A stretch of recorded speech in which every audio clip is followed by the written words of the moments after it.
All right, guys, are you ready for the Fantastic Four? Live and in person right here at the Apple Store. Here they are, an absurdly charming, talented bunch. I see them. Here they come. Kate Mara, come on up. Michael B. Jordan. Mr. Miles Teller. And the Thing himself, Jamie Bell. How you guys doing? Nice. I don't know. I couldn't hear it. In English, please. It's a slightly enthusiastic crowd. Just a little bit. Miles, do you have any opening remarks before we get started? I'll let you take this one, Josh. Really? Okay, this is all a first. you today, buddy. I was going to say, I've spent some time with these guys. I feel like it's only a matter of time before this conversation goes off the rails. Yeah, just try to stay on track for as long as we can. Well, yeah, so if we get through 3 or 4 minutes of solid conversation, we're in a good way. Success. We were talking before backstage. Can I interrupt you right now? Yeah, please, Jamie. Simon Kinberg is also here. He's right Yes, there. give him some love. Thank you. The man himself. The mad genius himself. The brainchild behind this, and of course the X-Men franchise as well. Let's talk about that. I mean, this is a property that is beloved. This is a genre that is in a good stead right now in pop culture. Everybody is so excited for this film and all the great superhero films being produced. When this comes around, do you go after it? Does it come after you? Give me a sense of sort of your interaction with the material and what got you excited in the first place. I mean, I guess I was in a unique position because it was something that I always wanted to do, but it kind of came at me in a way because I was at the, the opportunity to work with Josh Trank on Chronicle, and the fact we talked. All right, appreciate that, thank you. And we were sitting in the house one day, playing video games, talking about and future ambitions, and the fact that he got the Fantastic Four job, and he asked me if it was Johnny Storm was somebody I wanted to play, and it was just like, yeah, of course, and it just happened to work out. So it was an awesome opportunity. Is there a difference between once you guys see the film, you'll see this is not I think this is not your typical superhero film, and this is a very, very grounded kind of film for this kind of genre. When you approach an audition for something like this, is it in your head, I'm playing a superhero, or is it just, I'm playing Sue Storm, I'm playing a character? Well, this was a unique superhero film screen test for me anyway, because I have unfortunately screen test for many of them and never got any of those roles. But in all of the other ones I've ever screen tested for, you have to get in costume and actually do the powers and all that.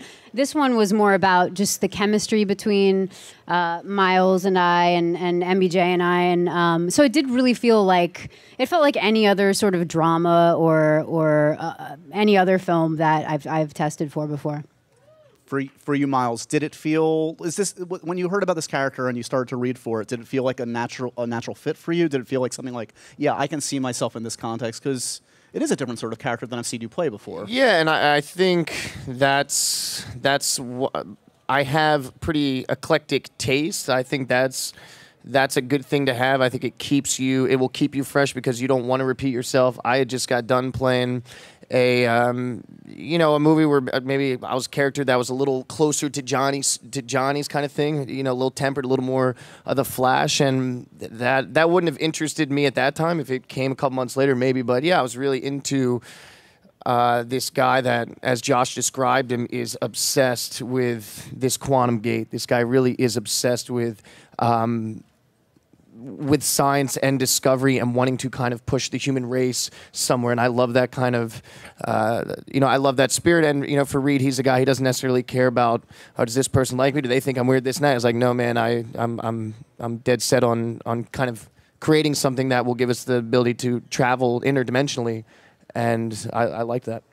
For you, Jamie, you've obviously done performance capture, motion capture before. Was that something, could you have done this role without having had that experience? Did that help you sort of going in, knowing what this kind of thing, no pun intended, would entail? Oh, come on, that was a pun, Josh. It's hard to avoid the word thing in questions, by the way. I'll try a little harder.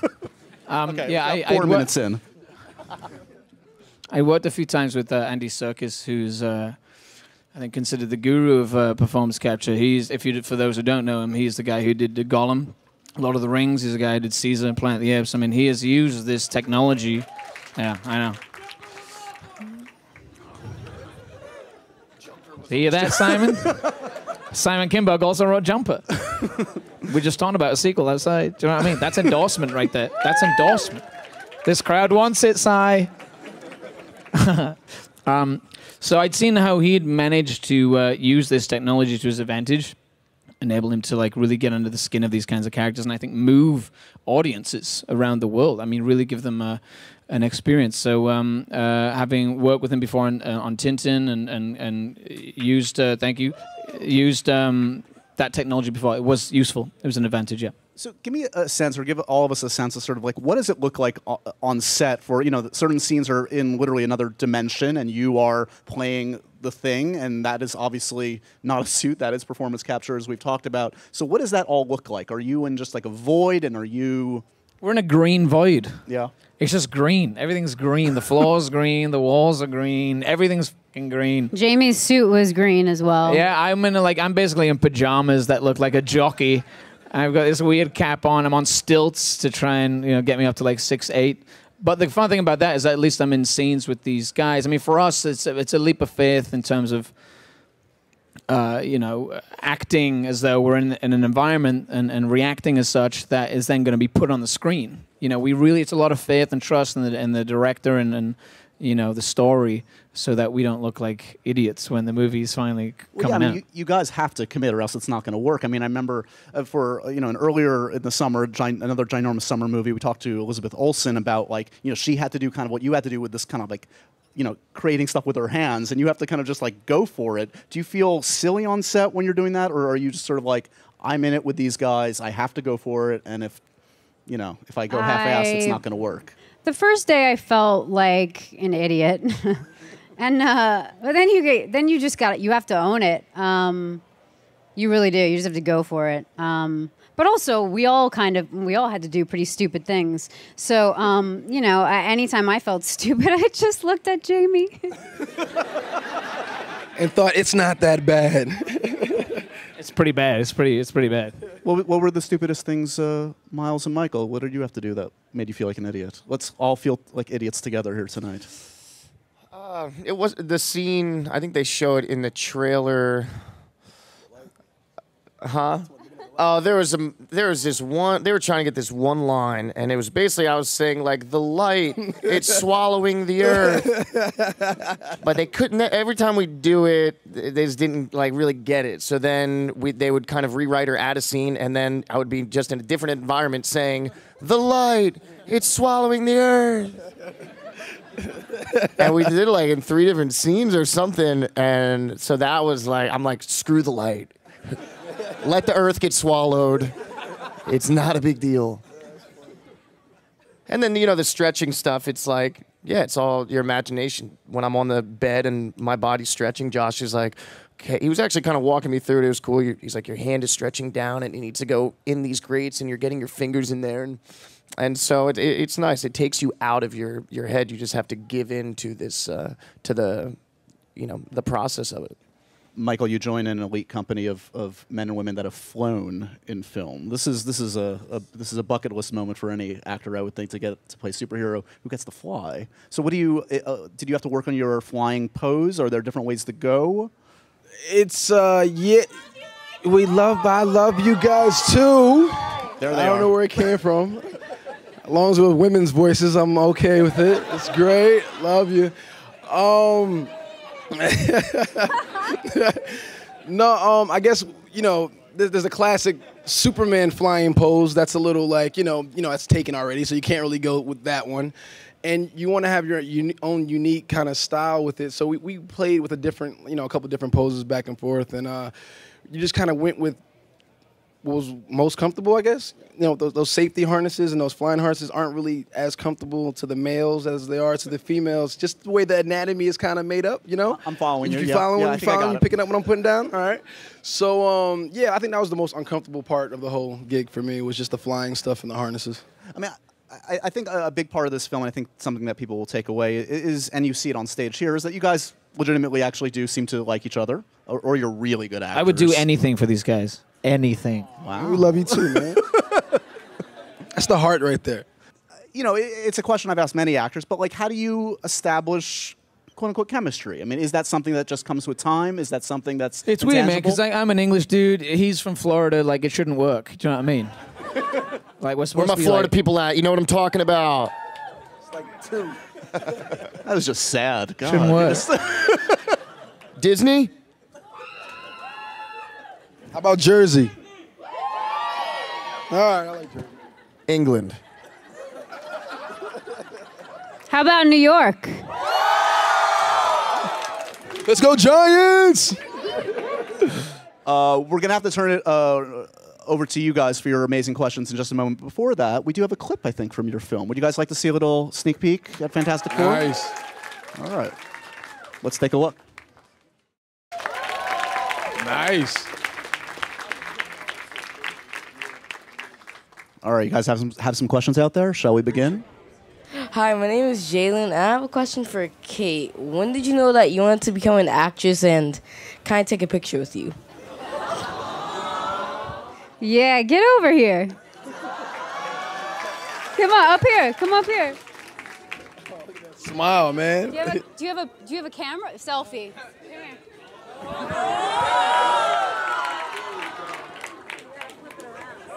Give him a kiss. I'm teaching him. Kate's selfie game is really good. Patience. Okay, you press the button because I'm gonna kiss your cheek. One more. Nice. He's got game. I fear what they're going to ask Michael next. I'm just gonna warn the rest of the crowd. I know you all now want selfies. Don't do it. We're moratorium on it. I actually forget what the question was. When did you know that you wanted to become an actress? He's so much more relaxed now. He's like, I don't really remember. Yeah. We can go home right now. What's your number? I knew I wanted to be an actor when I was about 9 years old. I used to watch a lot of old movies with my mom and my little sister, and yeah, I don't know. It just sort of happened. I was completely obsessed with film back then, and it's all I've ever wanted to do. Thanks for your question. You're very cute. Hey guys, how are you? Film looks awesome. So my question's for those of you guys who have been on, some great TV shows over the years. Obviously, Jamie, you've done Turn, and I mean Wallace from The Wire. I mean, come on, right?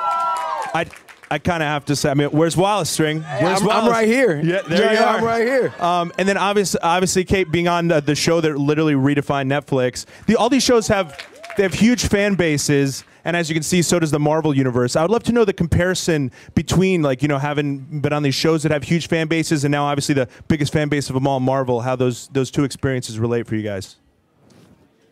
I don't know. I guess when The Wire came out, it was after the fact that I got a lot of attention from it. It wasn't, I wasn't on the show, going through the episodes, and I was.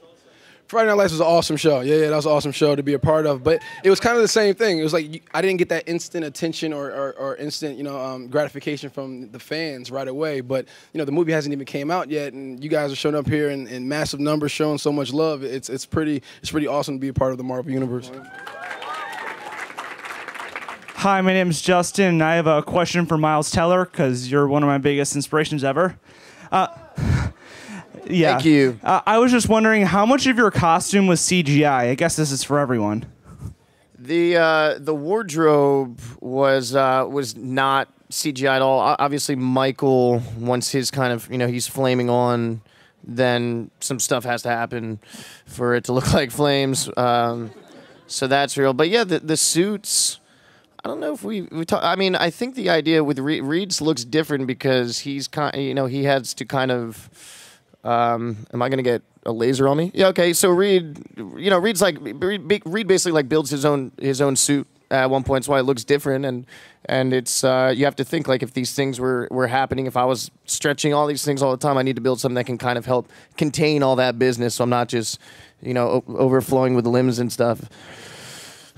Yeah. Okay. So yeah, the suits were all real. Hey everybody. So actually the question is from Miles as well, former NYU student. What's former up? NYU student. What's up?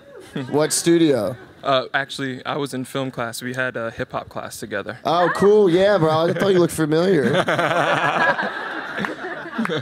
So, yeah, what's up? Very good. Good to see you. I'm Good, very man. happy Go for all Violets. your. Yeah, exactly. Bobcats. Yeah. So my question actually is, so what was the best thing that you got from acting school, and what was the worst thing, like the thing that didn't work out?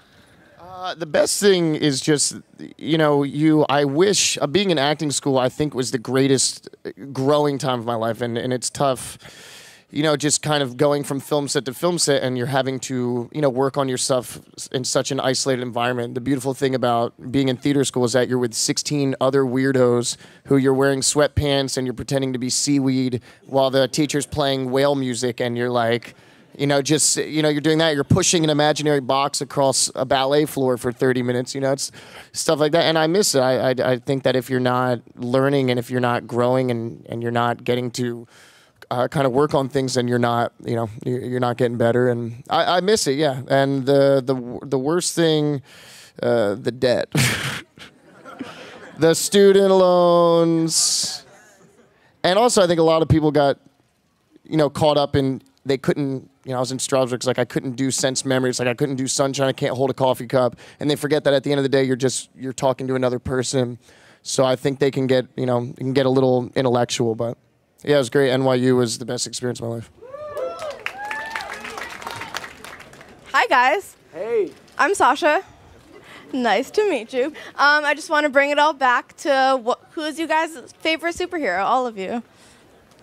Your first superhero inspirations. Probably Tim Burton's Batman.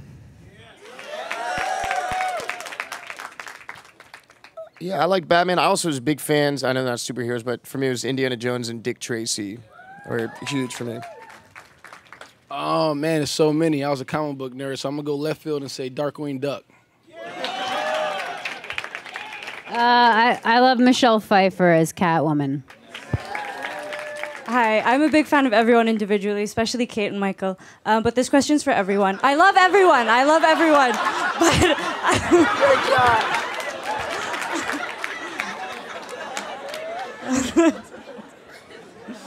But if you had superpowers, what would they be? I'll give MBJ a superpower that he needs. It's to be on time. Punctuality. Why you always calling me out, sis? Because you're my brother. The power to stop time. Apparently you do already. I am a superhero.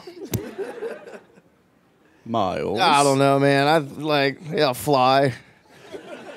I just fly. What, I took yours, right? That's the obvious one. What's the question? What would your superpower be? All right, well, teleportation. Pal. Oh. Jumper too. I mean, I can already do that. You guys are so- promoting Jumper more than Fantastic Four tonight. Yeah. They're both great movies. Congratulations on Fantastic